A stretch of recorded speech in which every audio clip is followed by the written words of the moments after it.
Ah oui, d'accord, soulevé sur la gauche. Très bien. Donc, il y a des mesures validées, qu'elles soient cliniques, instrumentales. Alors, je vais passer rapidement là-dessus. C'est validé sur différents muscles, mais notamment aussi les muscles arachidiens, notamment en clinique, l'endurance, avec le test de Sorensen et de Shirado. Les mesures de la force et l'endurance sont aussi des mesures validées instrumentales, évidemment isométriques, on en a parlé, des mesures instrumentales isocinétiques. Des mesures EMG, c'est souvent moins connu. L'analyse de spectre de l'EMG permet quand même de connaître une proportion de force développée et d'endurance, d'analyser les fatigues musculaires de manière assez bien validée.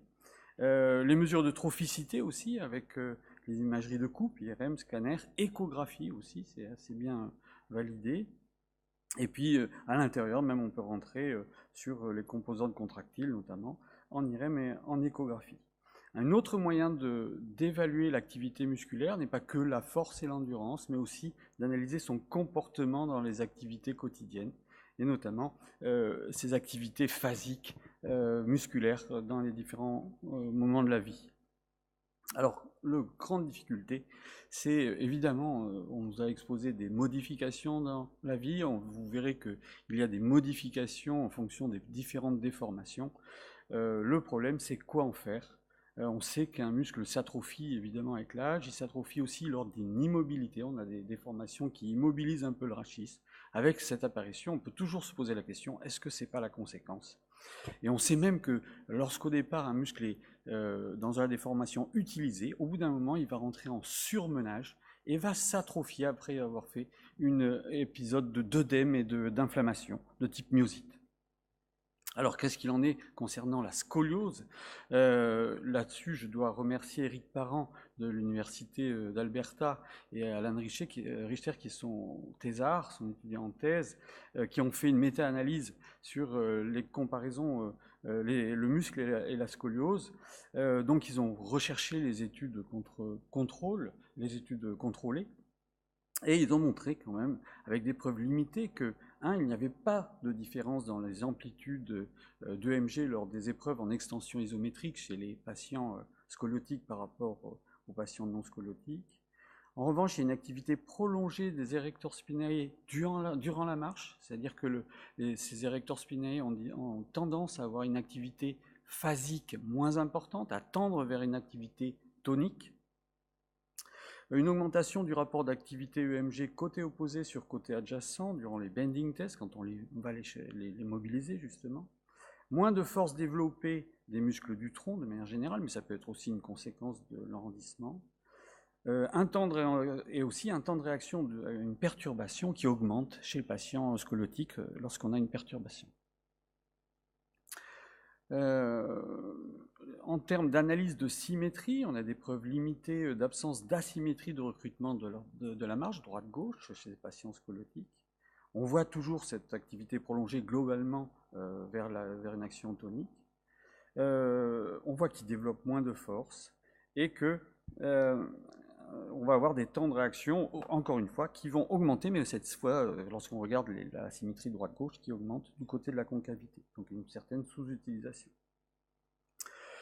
Et finalement aussi des résultats contradictoires, totalement contradictoires, sur ce qui concerne la suractivité des muscles du côté de la convexité par rapport aux tâches posturales. Donc en gros, des preuves limitées de prédiction d'évolution aussi, avec sur l'importance du rapport convexe-concave d'activité EMG au moment du pic de croissance, c'est qu'à ce moment-là qu'on peut prédire l'évolution en analysant ce rapport d'activité EMG convexe-concave. Et puis aussi, en prédiction d'évolution, l'importance du temps de réaction des érecteurs spinae aux perturbations.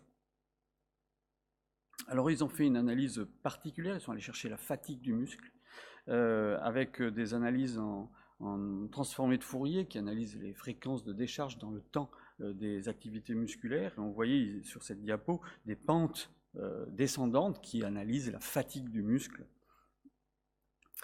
Et malgré ces analyses poussées, il voit bien qu'on a une asymétrie de tenue dans le plan frontal pour les deux groupes, pas de différence entre les groupes pour le temps de Sorensen, pas de différence de fatigabilité entre le groupe ou le côté. Donc au total, concernant la scoliose, on voit bien que on a surtout un intérêt des mesures répétées pour contrôler l'impact musculaire finalement, avec la réduction du temps de recrutement des érecteurs spinés de l'utilisation lors de la marche, une diminution de l'asymétrie du temps de réaction des érecteurs spinés, une symétrie de recrutement EMG durant les bending tests, une augmentation de force des muscles du tronc et une symétrie du volume des érecteurs spinés. Si on regarde les autres pathologies, la kyphose, l'évaluation musculaire, toujours la même cohorte Framingman qui a été évoquée tout à l'heure, on voit que on a effectivement des surfaces de section transversale erector spinae associées, totalement corrélées à la kyphose. Par contre, il y a juste une corrélation instantanée entre kyphose et atrophie, et pas de prédiction de l'aggravation de la kyphose par cette atrophie. Donc, de quoi s'agit-il? C'est difficile de répondre complètement.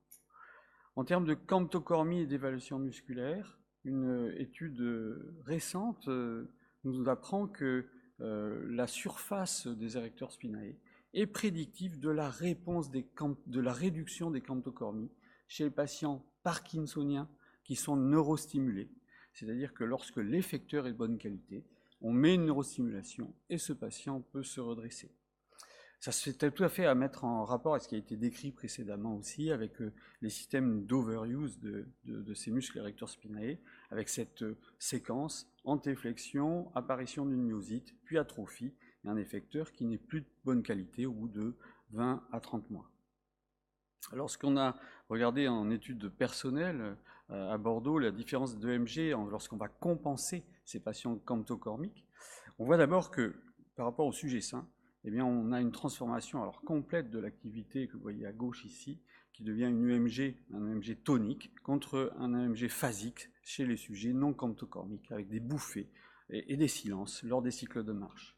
Et lorsqu'on met un corset, qu'on arrive à redresser un tant soit peu ces patients, eh bien, on voit qu'on a une réduction de l'intensité moyenne de l'activité musculaire, et puis une réduction de la durée. Et en fait, on restaure un fonctionnement en fonctionnement phasique de ces muscles. Pardon.